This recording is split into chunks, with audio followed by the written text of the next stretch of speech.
Por falar em saúde, por falar em tragédia, você vai ver a história de um homem que precisa de um procedimento no coração há pelo menos 3 anos ele espera.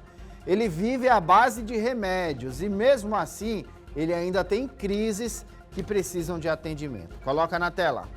Antes empresário do setor de alimentação, Antônio teve que deixar de se envolver de forma direta com os empreendimentos ao ser diagnosticado com taquicardia supraventricular, um distúrbio que provoca batimentos cardíacos muito rápidos ou irregulares. Em 2022, Antônio teve que dar entrada em um processo para tratamento fora do estado, o TFD, porque a tentativa de trazer uma equipe para realizar em Roraima o procedimento que precisa não teve sucesso. Ele precisa de uma ablação, técnica pouco invasiva.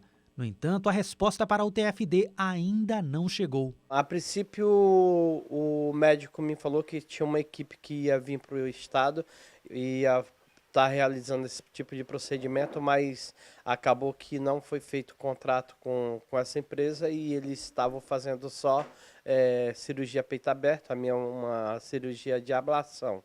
Então, não é feita aqui no estado. A gente está esperando na listagem e o trâmite seria eles dar entrada, eles me localizar através de telefone para estar marcando, para a gente estar passando pelo procedimento, mas até agora nada. Enquanto não consegue o TFD, o paciente continua a sofrer crises, mesmo ao tomar 5 remédios por dia. Antônio diz que esses episódios causam danos permanentes ao coração dele e teme que em um deles a situação não consiga ser revertida. Para os medicamentos, Antônio diz gastar R$ 500 por mês.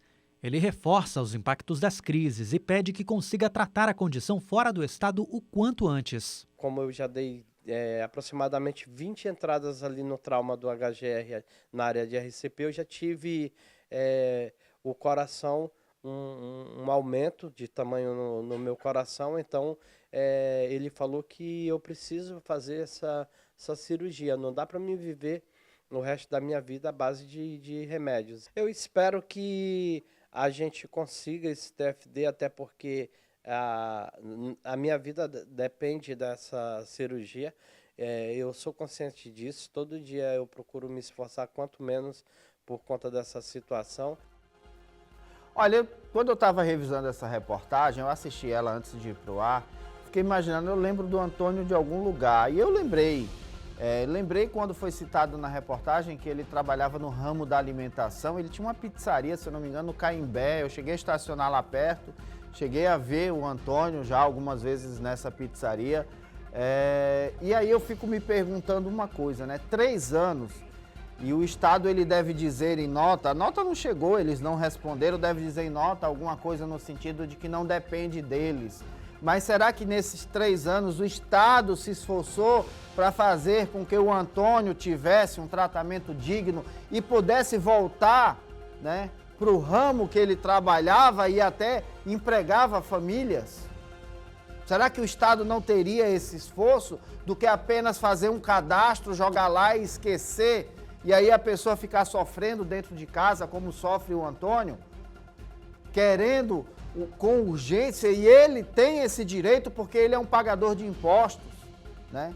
Ele já pagou imposto a vida inteira e no momento que ele precisa, nada chega para ele. Ou fingem que alguma coisa está acontecendo. Não, seu nome já está lá, não depende da gente, que é o que eles sempre falam, né?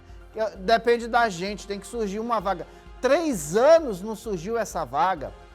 3 anos alguém se esforçou em procurar essa vaga, em mandar informações, em mandar e-mail, em pedir, olha, nós temos esse paciente aqui ainda não surgiu. Será que em 3 anos isso aconteceu? Eu fico me perguntando, porque eu já noticiei, tanto aqui na TV quanto na 93 FM, situações onde a pessoa ia no TFD e eles diziam que não tinham vaga. Ah, não, no local de destino não tem vaga, a gente depende dessa vaga. E aí a pessoa foi atrás por conta própria. Eu lembro como se fosse hoje uma notícia de um paciente que precisava ir para Curitiba. E ele entrou em contato com o hospital. E o hospital falou, nós temos a vaga. É só o TFD responder lá o setor. E aí ele voltou no setor do TFD. e falou, olha, eu liguei para o hospital, tem a vaga, me dá o número que você ligou que a gente sabe. Eu já mostrei aqui no Mete Bronca denúncia de um cidadão que ligava para o TFD para saber informação e ninguém atendia. Um belo dia ele chegou na porta do departamento lá que é do TFD, eu não faço ideia onde é que fica. Ele ligou, ele ouviu o telefone tocar lá dentro. O telefone chamou, ele desligou, abriu a porta, tinham servidores conversando e o telefone lá no meio. É assim que o cidadão é tratado nesse local onde a responsabilidade é o TFD.